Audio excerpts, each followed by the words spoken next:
molta passió, li va encantar. I a que no sabeu què li va regalar Jordina a Ahmed? El drac. Li va dir, té. Tu em regales la nina i jo et regale aquest drac. Et pot servir de coixinet, et pot servir en els moments que tingues por per a abraçar-lo i així em recordaràs.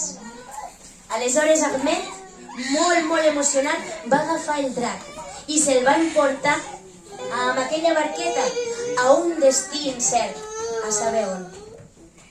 Diuen i conten que a voltes els dracs no sempre són dracs mitològics o dracs de llegenda.